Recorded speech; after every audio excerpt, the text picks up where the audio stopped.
About to leave, already packing. Come with me, I'm not really asking. We'll get away to a place where we don't know. About to see the world in action, what we can be, life with no distractions. We'll get away, this is what we waited for. Take my hand, we'll make it somehow. We can't miss out. I'm done living life with the lights out. Die with my own doubts. Be free with me. Let's be free with me.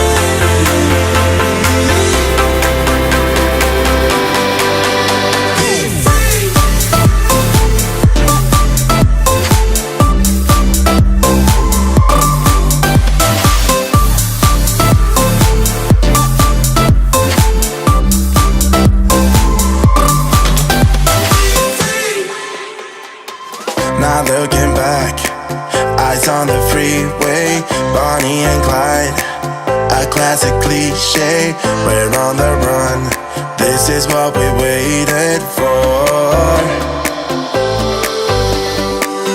Take my hand, we'll make it somehow. We can't miss out.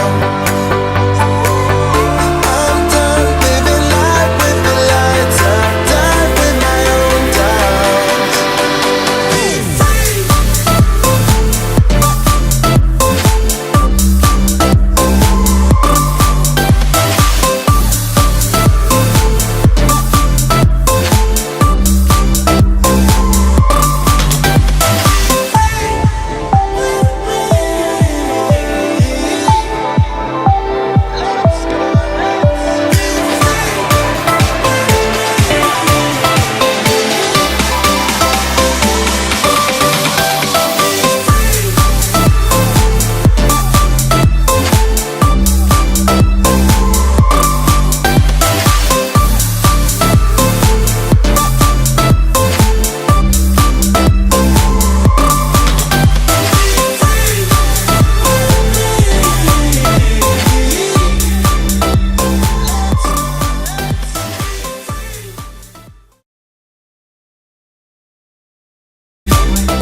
By a whole grade.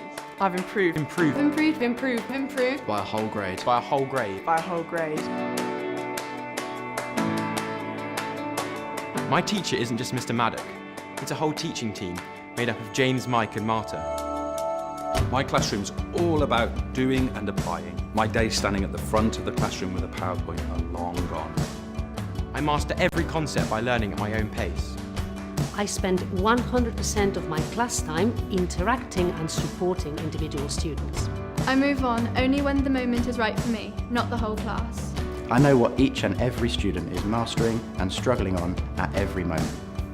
I know exactly what I need to learn next, and I can go back and review material at any time. I spend my teaching time supporting and inspiring, not planning, delivering and marking. I can learn from anywhere at any time. I can switch off when school closes, knowing they are learning from the best. My teacher has my homework marked before I get to class.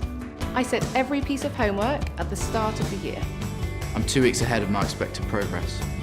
I can track everyone's progress with a swipe of a finger. I can track my own progress and set my own targets. I now have time to focus on developing the skills of every learner in my classroom. I know exactly what it means to explain, evaluate and analyse, and I'm not afraid of any exam. My lessons are now far more about the skills and the application, not just the content itself. I've completely remodeled what it means to be a teacher in my classroom.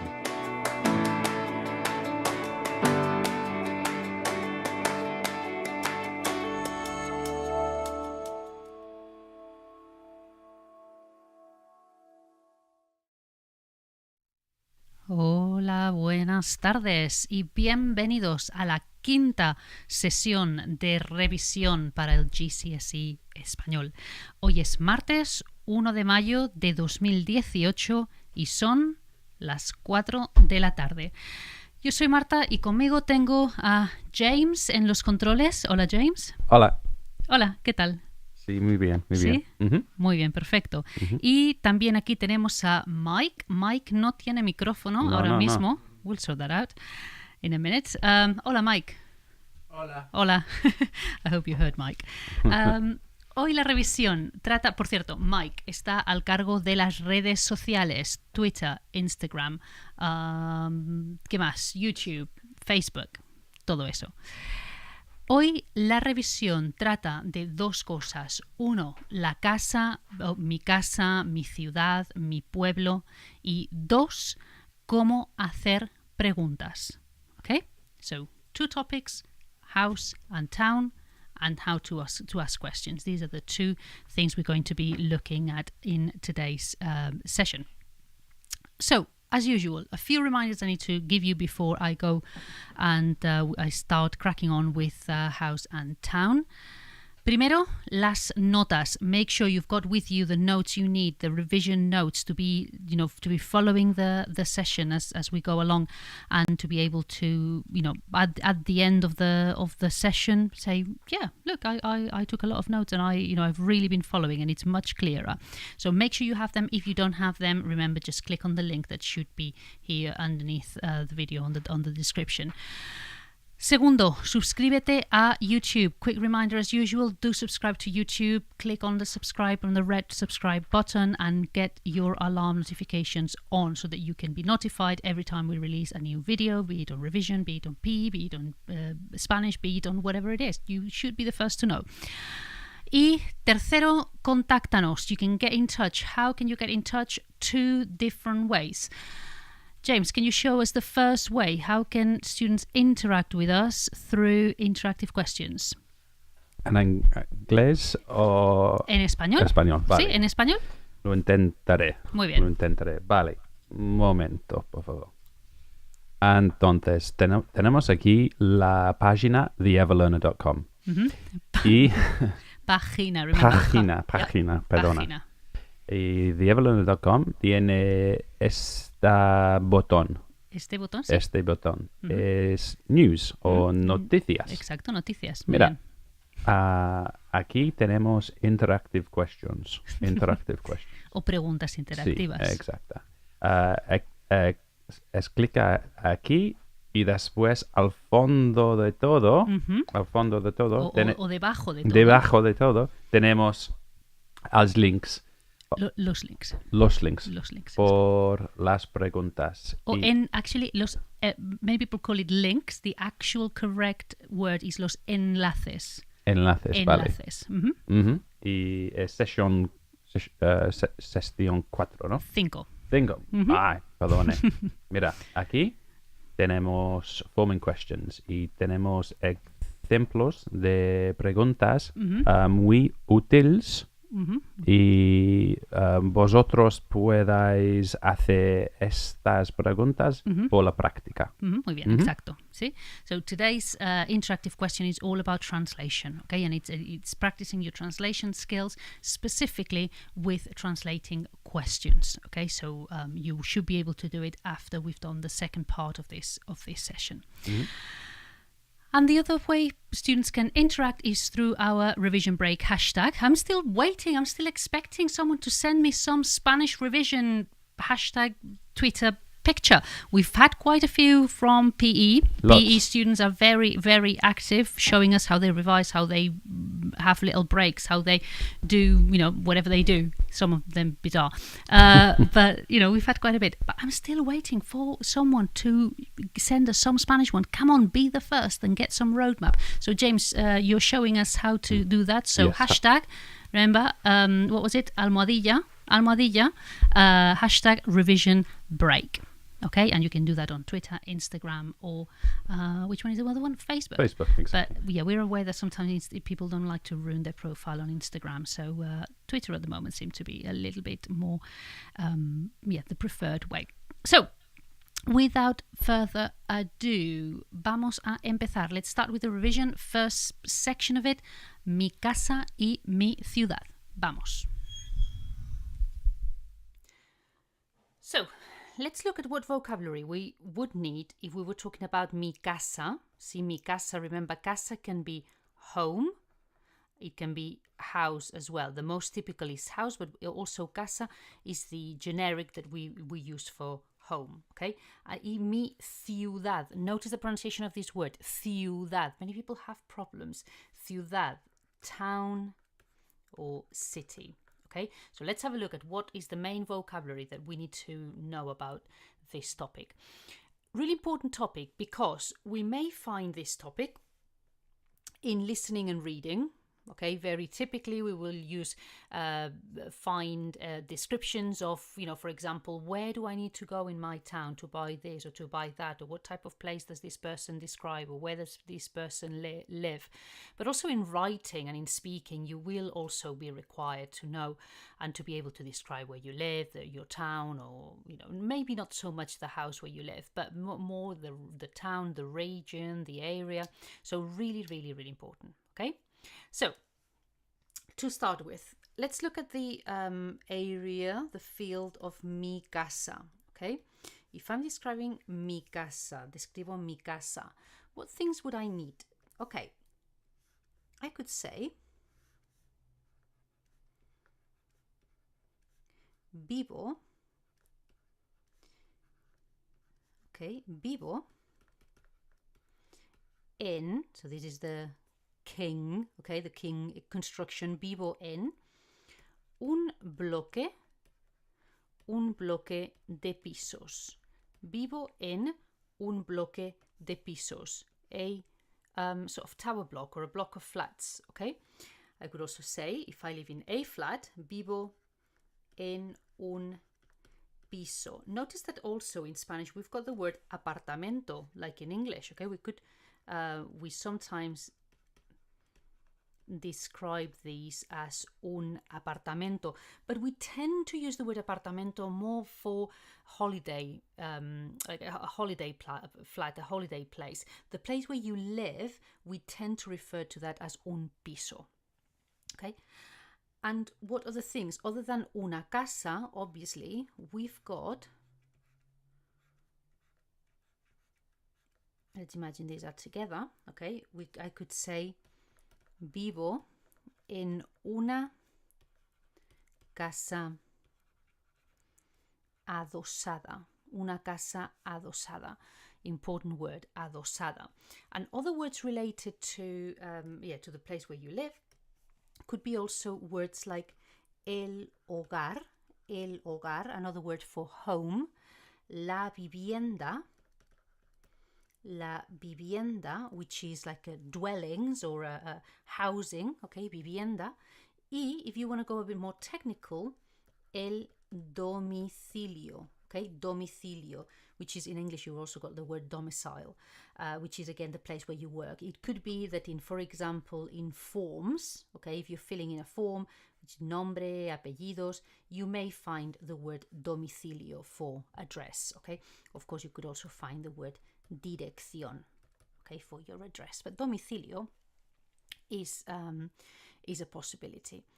So, of course, when we're talking about house, do remember I'm not going to go through all this vocabulary now because I wouldn't have time to do it all, but do remember to revise rooms, okay? Important that you know the names of all the possible rooms in the house, okay? La cocina, el dormitorio, la terraza, el balcón, okay?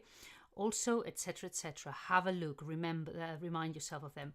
Also the names of furniture, okay, items of furniture, la mesa, la silla, el sofá, la butaca, la cama, okay, so do revise the names of the different names of furniture, and also things like appliances, okay, anything that could be around the house, la lavadora, la secadora, el lavaplatos o lavavajillas, la tostadora, any appliances that could be around the house. So just basically think anything that you could need to know. For example, just think if someone was describing a room, what vocabulary would that person need?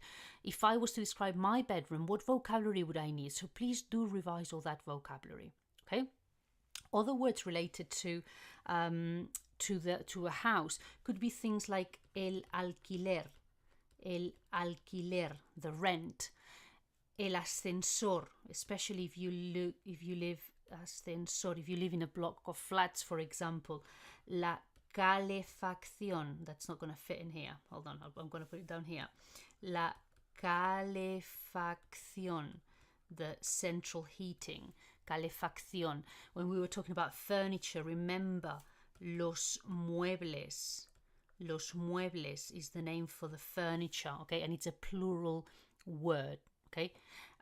Also words like la pared, the wall, or el suelo, the floor. Okay. And also words like, I know it's not a room, but words like el pasillo, the corridor in a house. Okay, so do go through all this vocabulary. So if we leave the house, then where do we end up? Well, we end up in our town or our village or the area where we live. So words useful to describe that are, first of all, la zona. Okay, la zona, the area. So I could have things like en mi zona hay, in my area there is.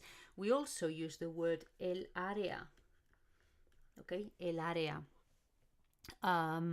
which is of course the area.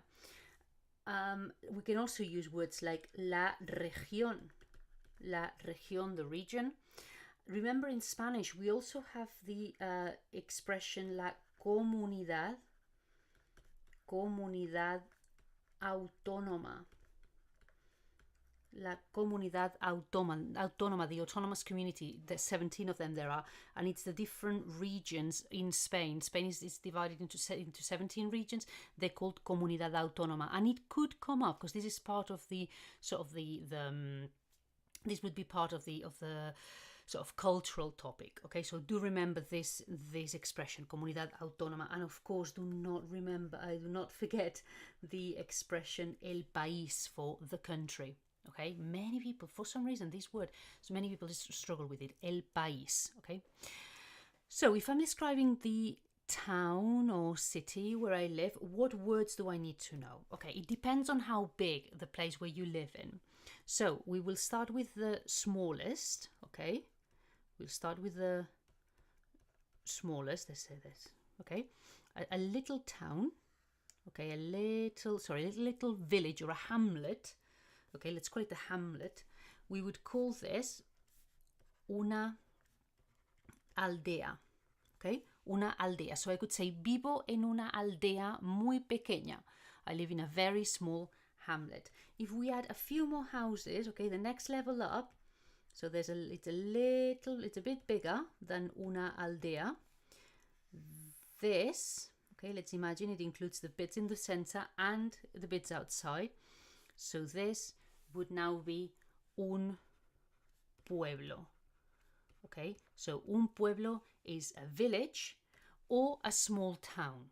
Okay, so it can be either.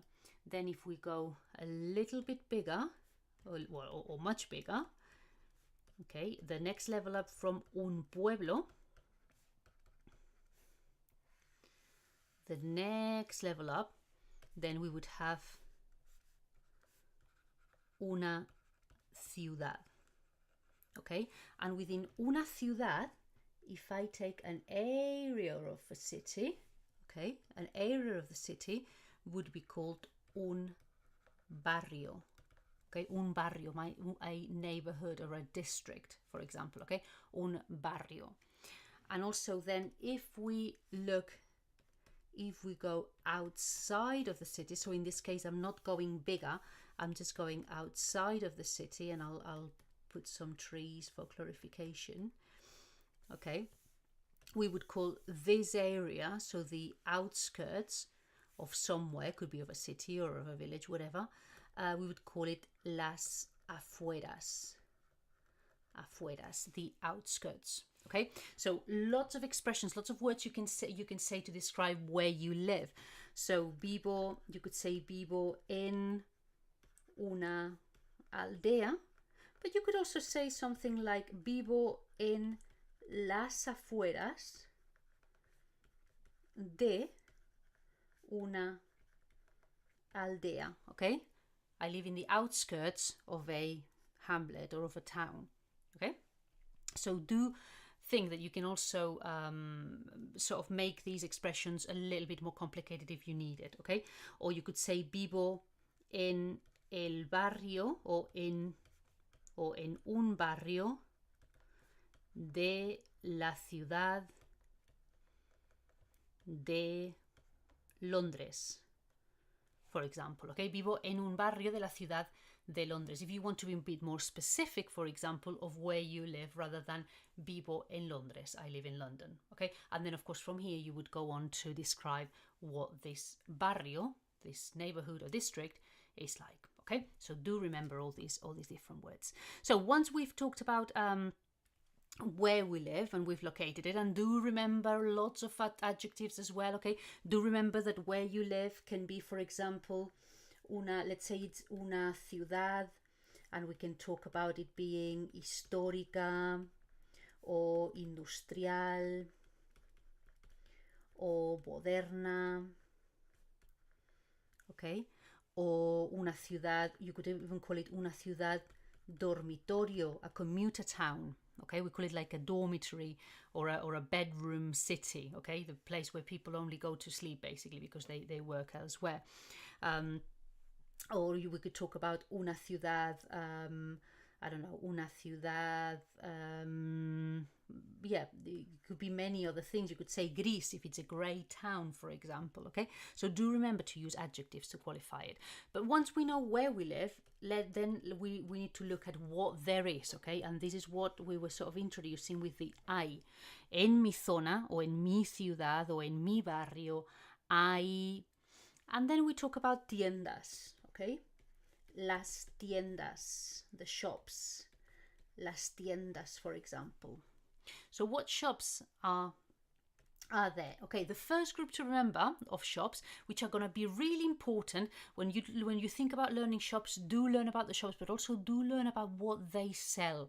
Okay, some vocabulary of what objects they sell, because again, in listening, in reading comprehension activities, they may describe a shop by what it sells or what you can do there, rather than give you the name of the shop. Okay, so knowing, for example, I'll probably tell you a bit later on, but just in case, okay, knowing that, for example, sello is stamp, okay, or carta is letter, or sobre is envelope, is going to help you identify that maybe what you need to know is correos, okay, post office, etc.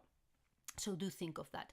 But the first group of shops that you need to bear in mind is the shops that are identified. Okay, the shops whose name is basically what they sell plus area.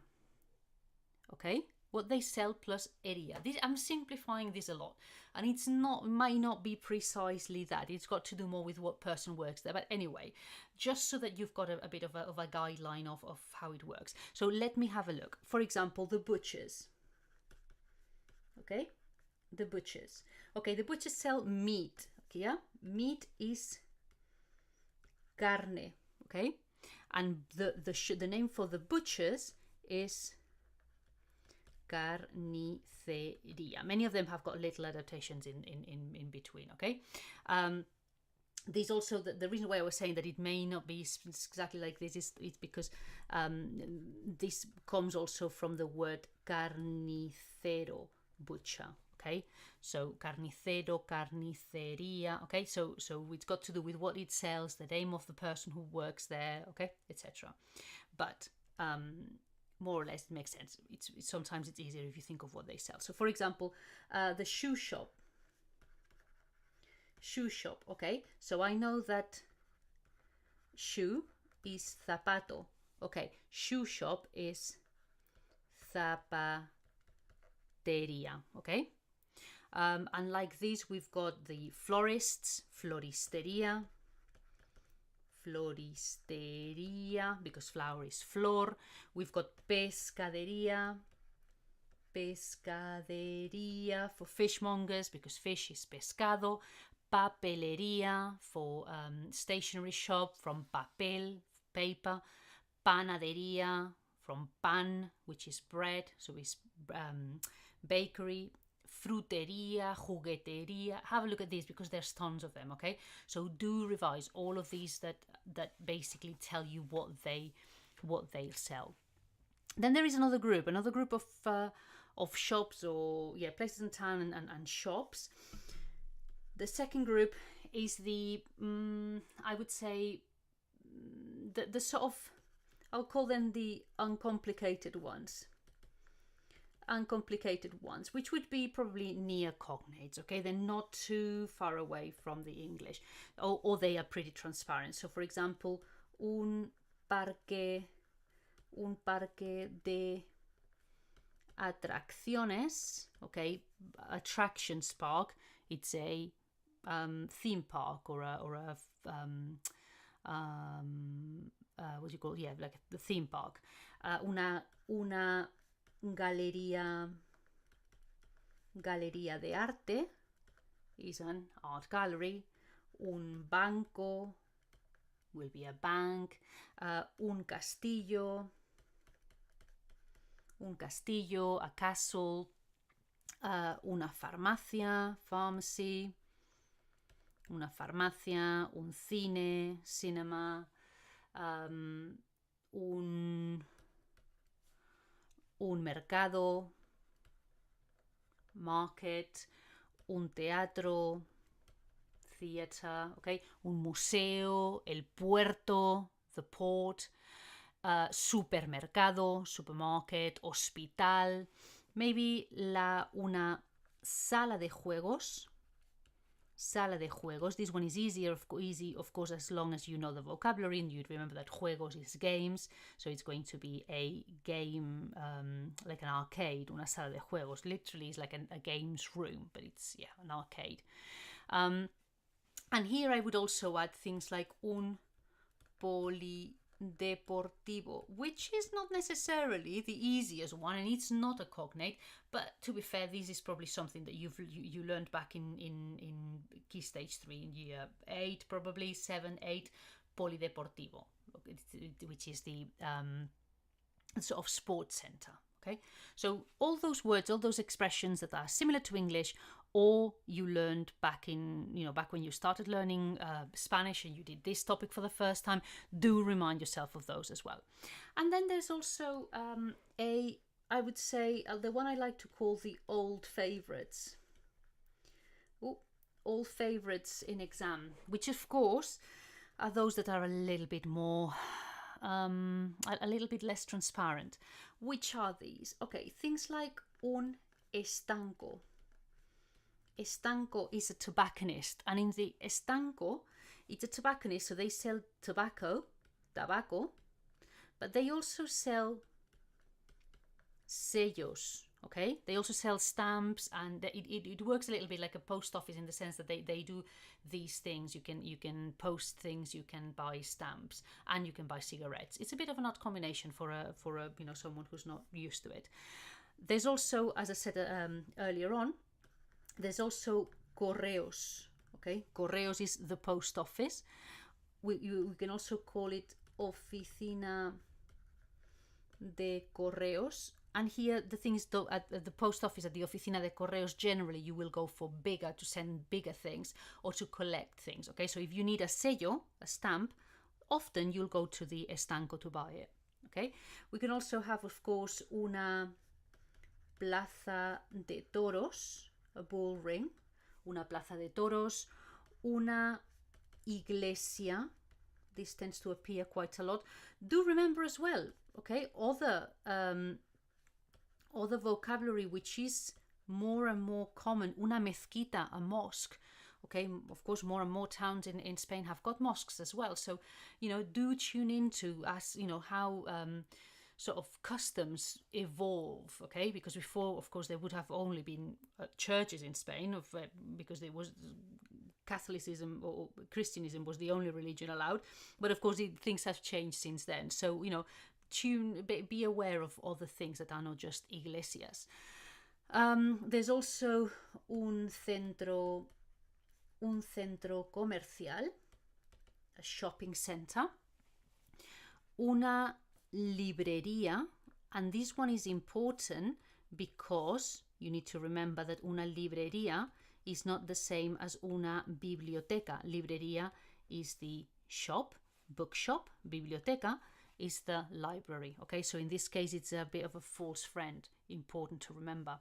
We've also got unos grandes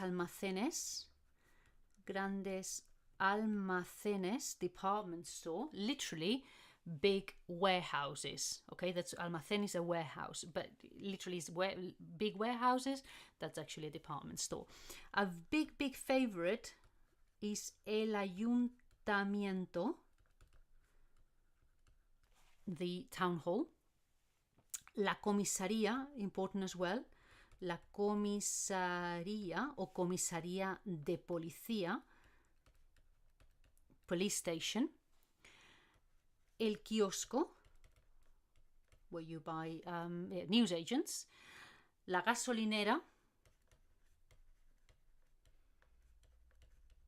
petrol station. And things like la peluquería, hairdressers, just because it's quite far away from the word hairdressers. Okay?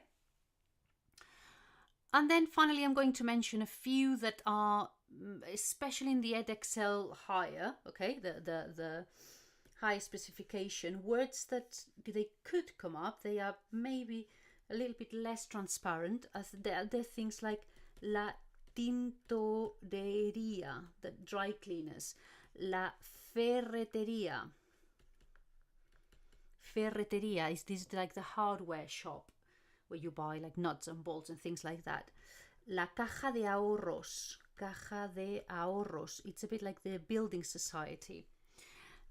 La tienda de comestibles. Tienda de comestibles. It's the greengrocers or a very small, like a little supermarket, you know, around the corner.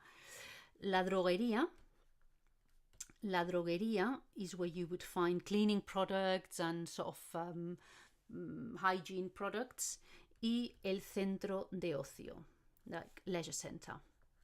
Okay, so some that again are quite, they're not very transparent at all, and that maybe if you're doing higher, it might be worth knowing this. Okay.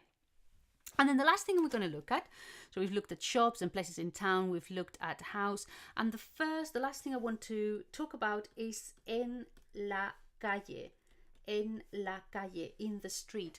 What do we find in the street? And here I'm going to apologize in advance for the aberration I'm about to commit. Okay, so I'm going to try and show you in a bit more, in a bit of a drawing of what words we may need to know when we are talking about things in the street. Okay, so let me start by drawing something that hopefully it's going to take a little bit of, it's going to start making sense shortly. Okay. Ok, ¿qué tenemos aquí? ¿Qué tenemos aquí? Aquí hay mi calle. Ok, esta es mi calle. En mi calle hay la acera. La acera.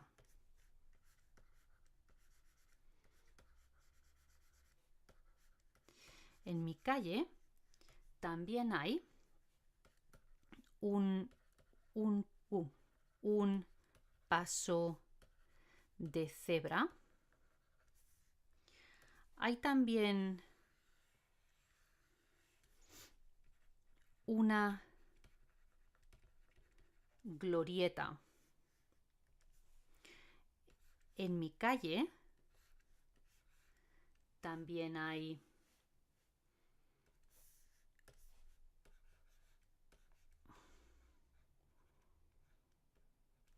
un aparcamiento.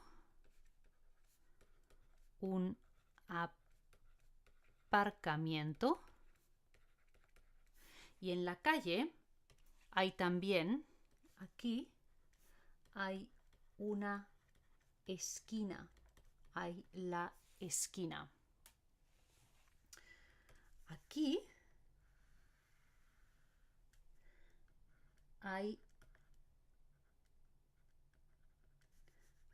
hay la vía para bicicletas o también el carril bici, el carril bici. Por aquí, por aquí pasa el río. Por aquí pasa el río. Y aquí hay el puente. Aquí hay el puente. En mi pueblo también hay. En mi pueblo también hay una zona verde muy grande. Hay una zona verde muy grande. Y aquí no, aquí no hay coches, solamente hay personas. Estas personas son peatones. Y esto es una zona peatonal, una zona peatonal. Finalmente, aquí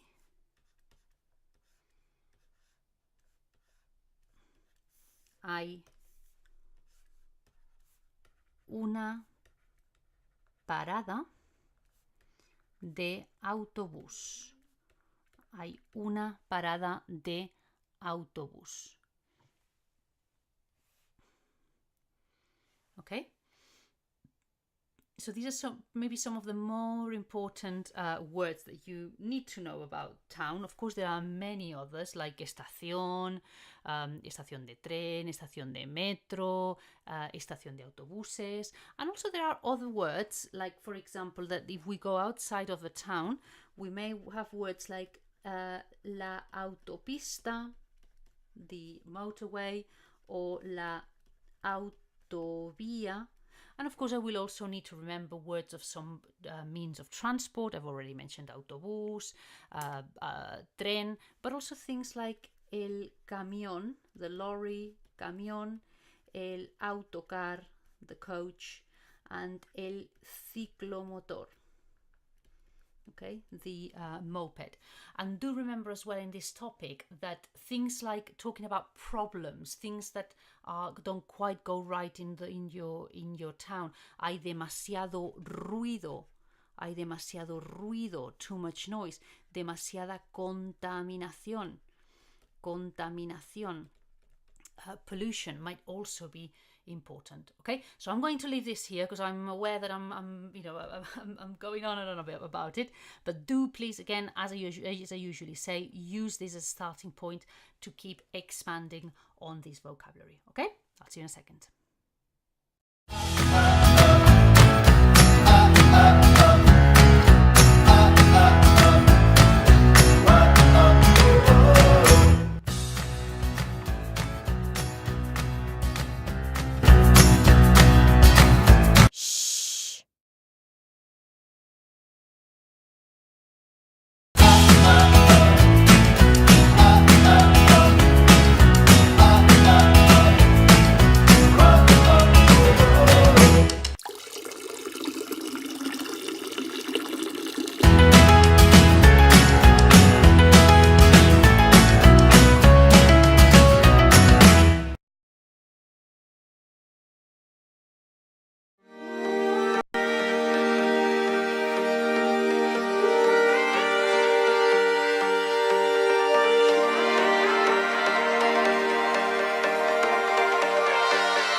Vale, bienvenidos de nuevo. Wow, that took a while.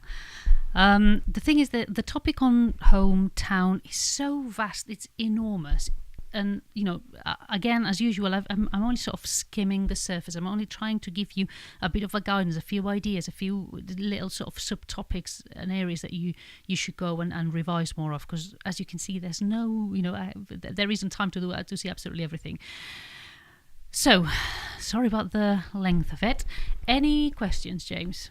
Well, first of all, I want to say that was really impressive with that drawing at the end. I don't know with people watching it. I know you. Okay, maybe it's no Picasso, but I don't know if people realise how difficult that is to do when people are watching and you're talking and drawing at the same time. That is not easy. I don't make it look easy, I don't think. To be fair. No, but nevertheless, I mean, you were sort of apologising for it. Estoy muy orgulloso de tú. Estás orgulloso. Muy bien, muchas gracias.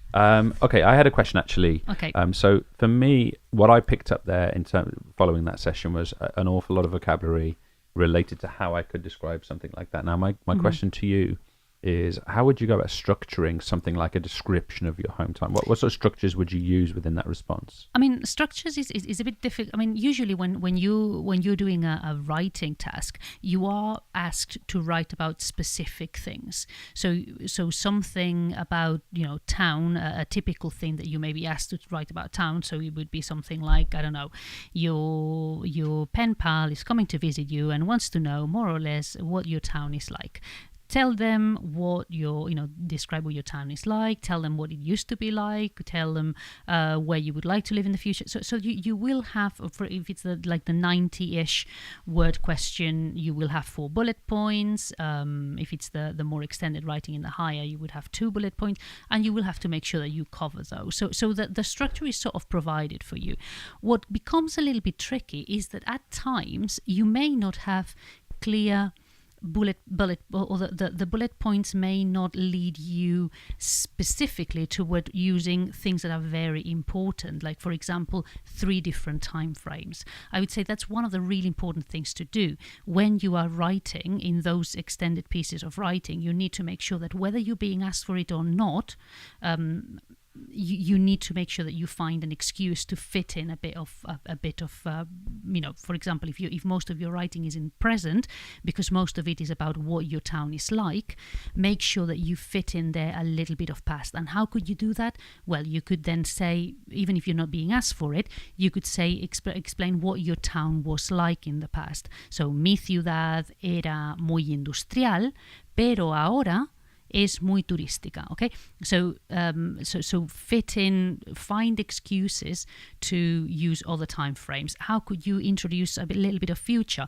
You could say, for example, what you think your town will be like in the future. Okay, you could say, currently they're building this, están construyendo muchas casas, y en el futuro mi ciudad será mucho más grande. Okay, so just find excuses, reasons to fit in other time frames. Other things that you can also include that would make your writing stand out are things like comparisons. For example, don't be afraid to compare your town to another town, maybe the town, the next town, maybe somewhere where you lived before, and you can compare, and then maybe you can mix in different time frames and comparisons. Okay. And also, don't be afraid to say what there isn't in your town. Okay, remember, you don't only have to say there is this, there is that, there is the other. I. Feel free to say no hay. En mi pueblo no hay cine. Or you could say things like ya no hay. Remember, ya no hay. There isn't a cinema anymore. Ya no hay un cine. Or mention 2 things that are not there. En mi pueblo no hay ni cine ni polideportivo. Okay, there's no cinema or sports center. Just showing off, using this excuse. Just be prepared to see that topic development as an excuse to show off, to showcase what vocabulary and what structures you know how to use. Okay, and if you are aiming for even higher grades, okay, again, don't be afraid to use things like to talk about the future. Okay, and use structures like si pudiera, if I could. Si pudiera, viviría en. If I could, I would live in. Or si tuviera mucho dinero, yeah, si tuviera mucho dinero, if I had a lot of money, viviría en, I don't know, en Londres, okay? So don't be afraid, even if it involves, there's no reason not to memorize a couple of these structures that you can chuck in whenever you can, and that really raises the level. Okay, I don't know if I answered your question. I hope I did. Yeah, I think that's really useful, to be honest. I mean, I think that's excellent advice. I think people need to follow that advice, really. I think I think that's very really often helpful. it's about making a little mental list of what things I ideas thought- to include I and thought little as- phrases to include. I thought as well about the future one. I mean, there's probably quite a lot of town features that relate to cars and driving. These guys are probably all either learning now or just learned. So it kind of, by its nature, they're about to learn in the future, I guess. So they could talk about that. Those features could be one that they very naturally use in the future. I mean, the other thing you could also mention, of course, that I haven't quite I've mentioned only a little bit when I was explaining town, but it's also problems. Okay, problems in town, things like hay mucha contaminación, there's a lot of pollution, hay mucho o demasiado tráfico, no hay suficiente transporte público. Okay, using those words as well, suficiente, bastante, demasiado. Okay, and talking about the different issues that they may or may not be in your town. Okay, we need to move on, Mark. Yes, time is I know, really short because otherwise. yes, I know, I agree. So let's go on to the second part. We're now going to look at how we ask questions. I know that some of you will already have done your speaking exam, and I hope it went really well. If you haven't, what I'm going to talk to explain now may be handy. So how you can ask questions, even if you have done your speaking, asking questions. It's going to, knowing how questions work is going to help you understand when you find a question on your writing or your listening or your reading. Okay, so let's have a look. Let's go for it. Let's look at how to ask for questions. So let's have a look at how we can ask questions in Spanish. This is especially useful for the speaking component of the assessment, of course, where you have to ask questions, but also whenever you're doing listening, reading, or even writing, you need to make sure that you understand what questions you're being asked in order to answer them appropriately. So really, really important chapter. So the first thing we need to look at when we are thinking about asking questions is obviously the question words. Okay, question words. We can't ask certain questions without knowing some specific vocabulary, some specific words. And what are these words? Okay, so in Spanish, these words are, some of the most important is probably que, okay, que, which is what. So an example of these would be, for example, ¿Qué estudias? ¿Qué estudias? What do you study? ¿Qué estudias? So, ¿qué is what? Another important question would be, another important question word would be quién or quiénes. ¿Quién or quiénes? Who?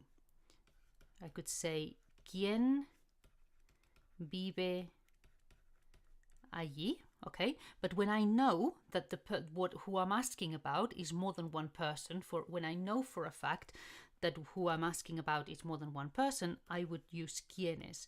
So for example, I could say, ¿quiénes vinieron a la fiesta? ¿Quiénes vinieron a la fiesta? Who came to the party? Another important question word is ¿dónde? ¿Dónde? Where? ¿Dónde?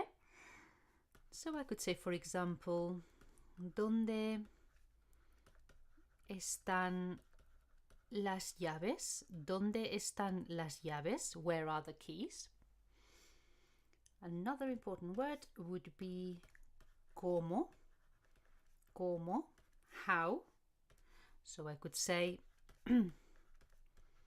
¿cómo es el vestido? Literally, how is the dress? So this ¿cómo is how, but it's also it's also what like. Okay, what's it like? So in this case, this would be a what is the dress like? What's it like? But if I ask, for example, ¿Cómo estás? ¿Cómo estás? In that case, ¿cómo is how. How are you? Okay. Another important question word would be ¿por qué? ¿Por qué? Why? ¿Por qué? So an example of sentence would be ¿por qué no te gusta? ¿Por qué no te gusta? Why don't you like this? ¿Por qué no te gusta? Another question word would be ¿cuál? Which one? Or I could say ¿cuáles? Which ones? Okay, depending on whether I'm asking about one thing or more than one. So I could say ¿cuál de estos pasteles quieres? Now, the reason why I've put this between brackets, ¿cuál quieres? Which one do you want? Or I could say, which of these cakes do you want? Okay, so these brackets would be, you would choose whether to use it or not. Or I could say also, ¿cuáles quieres? Which ones do you like? Okay, and the final question word we're going to look at here is going to be cuánto, cuánta, cuántos, or cuántas, which means which one for cuánto and cuánta, or which ones for cuántos and cuántas. So I could say, for example, I don't know, ¿cuántos plátanos has comprado? ¿Cuántos plátanos has comprado? How many bananas have you bought? Okay, so really important question words. You can't ask questions most of the time if you don't know question words. Important to know as well is that you can combine these question words with prepositions to create other question words. What do I mean by this? Okay, you know that the word de means of, yes? Okay, so of or from. Okay, de means of or from. I know that donde is where. So if I want to say where from, I'm going to ask de donde. So I put a preposition before the question word, and de donde is where from. Another example could be that, for example, para is for. Okay, so if I want to ask who for, so I know that who is quién, so I could ask para quién. So for example, ¿para quién es el regalo? Who is the present for? Okay, so do bear in mind these prepositions, that if they're in front of question words, they may change the question slightly. Okay, so do bear these in mind. So if we go properly to how we ask questions, we will see, I mean, we've seen here some examples. ¿Qué estudias? ¿Quién vive allí? ¿Quiénes vinieron a la fiesta? ¿Dónde están las llaves? ¿Cómo es el vestido? Okay, and there are two things we need to bear in mind too when we're trying to ask questions. So if I do, and I'm going to do two, one up, one down, just to remind you that in Spanish we need opening question mark and closing question marks. So there are two types of questions. One type of question is questions with question word. Questions with question word, which we could ask, which we could call open answer questions. Okay, what do I mean by this? Any of these questions above are questions with question words. So they are questions where the answer is not just going to be sí or no. It's not just going to be yes or no. Okay, if I say ¿qué estudias? What do you study? I'm not going to say sí or no. I'm going to give an answer where it's going to be at least the name of a subject. Estudio matemáticas. Okay, so when in this type of questions, if we look at, for example, this question, ¿Dónde están las llaves? Or this one, ¿Cómo es el vestido? We may see how we've done this question. So let me write the question again here. ¿Dónde están las llaves? And if I write the question here and we look at this question, we may quickly work out at how we ask this type of question. The questions where the answer is not yes or no. So what do we have? So first of all, we've got the question word, ¿Dónde? Where? Then we have the word están, which is the verb of the sentence. And then we have las llaves, which is the subject of the sentence, is what is, yeah, or what are, where are the keys? Yeah, the keys is the subject. So we've got here, we see here that this type of question follows in this type of question, the subject and the verb are in the opposite order of what would be a normal sentence. So if I said, for example, the keys are on the table, that would be las llaves están en la mesa. Las llaves están en la mesa. The keys are on the table. And this sentence, which is a statement, a normal statement, follows the normal order in Spanish, which is the subject, then the verb, and then the complements. Okay. However, here in the question, we can see that the subject is here and the verb is here. So the order has reversed. Okay. So this is the first thing to remember, that when there is a question word, generally speaking, the subject and the verb will be in reverse. Okay? So, let me give you another example. If instead of where are the keys, I wanted to say, for example, when did Alex arrive? When did Alex arrive? Okay, when is cuando. When did Alex arrive? So now I need he arrived, llegó. And now I need Alex because he is the subject of the verb. He is the one who arrived. Okay, so again, here I have the verb. Here I have the subject. If I wanted to say Alex arrived at 3, then that would be Alex llegó a las 3. Okay, and in this case, we have the normal subject verb order of the sentence. But in the question, because the question's got a question word, is started with a question word, I need to reverse the order. Okay? So this, as far as the questions with question words are concerned. But what happens when the questions are without question word? And generally, these will be questions that require a yes, no answer. In that case, it's easy peasy. The sentence order stays the same as in the statement, okay, as in normal affirmative or a normal statement. What do I mean by this? By this, what I mean is that let's say I have the sentence Luis fue al monte.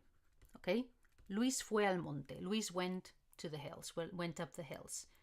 Okay, this is a statement. Now, if instead of stating that Luis went to the hills, Luis fue al monte, I want to ask, did Luis go to the hills? Go up to the hills, yeah? Can you see that this question would require a yes or no answer, yeah? In that case, all I would need to do would be in Spanish, put question marks. Or if I'm saying it, I would just change the intonation. Luis fue al monte instead of Luis fue al monte. So if you can see here, the order of the sentence has stayed exactly the same. All that's changed is the intonation of the sentence, and when we're writing it, question marks before and after. Okay. Let's have another example. Let's say let's have a look at this sentence. Tu abuela compró manzanas. Your grandma bought apples. So this is a statement. Your grandma bought apples. Tu abuela compró manzanas. if I want to ask, did your grandma buy apples? Which would require a yes or no answer. Yes, she did. No, she didn't. Did your grandma buy apples? How would I ask this? Easy. In written form, just add question marks before and after. In spoken form, ¿Tu abuela compró manzanas? ¿Tu abuela compró manzanas? I just changed the intonation, and here is the question done. Okay, so there are these two ways of asking questions. One, if I'm asking for information, if I'm not asking just for yes or no, if I'm asking when, where, how, why, how many, okay, in that case, I'm going to follow this procedure. Start with the question word and change the order of subject and verb. Otherwise, if I'm asking a yes or no question, just take the same sentence as the statement, and just change the intonation or add opening and closing question marks. And there is your question without any other alteration. Okay? So I hope this makes sense. And yeah, of course, do use it and do practice it, because it's the only way of really getting it into your head. Okay? Right, I'll see you straight back.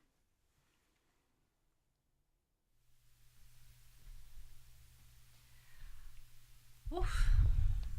Bueno, pues ya volvemos a estar aquí. We're here again. So, this is how you make questions, okay? And as I've just said, just a quick reminder, probably the single most important thing for me is to make sure that you know those question words really, really well, so that, as soon as you hear the ¿dónde?, you know that someone is asking where. The thing is, just think about it. That's something I said to my students quite often. If you... I don't know, if you think of a question you could ask, it's completely different to ask, for example, I don't know, ¿quién es? Or ¿qué es? Or ¿dónde está? If you think about it, if you hear the first word, very often you will be able to guess. If you know what the first word is, very often you'll be able to guess what the whole question is. But if you don't understand, if it's a question, a question with a question word, if you don't understand that first question word, then sometimes understanding what the question means gets very, very, very difficult, okay? So do make sure that you learn those by heart really, really well, so that you're ready. Y hasta aquí. So, any other questions? No. I don't have a question. I just have something to tell you. Okay, I literally just got off the phone to a school in Valencia who are looking to use the EverLearner.com. So it's kind of a Spanish international connection. I thought it was kind of interesting. That's fantastic. And the one thing I would like to say before we go, just remember you are entitled to a 2-week free trial of the EverLearner. So if you have been watching and you think, I want to know more about asking questions about any grammar topics, at the moment it's the grammar that's available, do go onto the everlearner.com and do subscribe. You've got a 2-week free trial, no commitment. Cancel the trial, cancel it at the end of the 2 weeks if you don't want to continue, or do continue if you want to, and then that should help you with your exams. And you languages teachers out there, please do direct your students to the service. It's completely free on YouTube. The revision sessions, they're in a playlist of, how many have we got, Martin? 16 shows? No, 14 shows.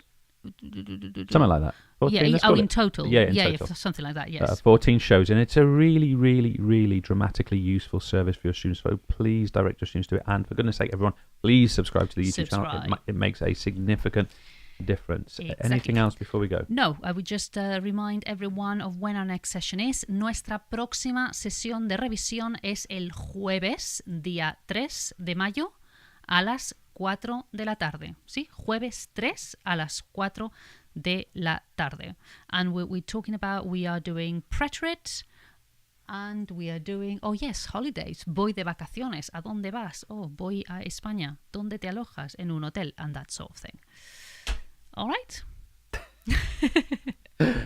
Very impressive, Marta. Yo voy a Cataluña. Tú vas a Cataluña. Sí, muy bien. Al pie de Pirineos. Al pie de los Pirineos. Sí. Muy bien, muy bien, sí. En el norte. Muy bien, fantástico. Ok, pues nos vemos el jueves. Hasta luego. Adiós. The traditional classroom environment doesn't suit everyone. Students that don't fit this pace of learning begin to lose confidence. The problem is, the current learning model has holes in it. Luckily, the EverLearner.com is here to fill those holes. With the EverLearner Classroom, each student is given a chance to master each subject at their own pace. With thousands of video tutorials and tens of thousands of automated questions on the site, students can progress at their own individual pace. And because every interaction is tracked within the site, teachers can review students' progress and gain access to razor-sharp data. Teachers will have more time to engage with small groups and be better informed of where their time and support is needed. With the EverLearner, teachers can leave the traditional model behind and become facilitators, coaches, and inspirers. There's a reason we have over 100,000 registered students. To learn more, visit our website today.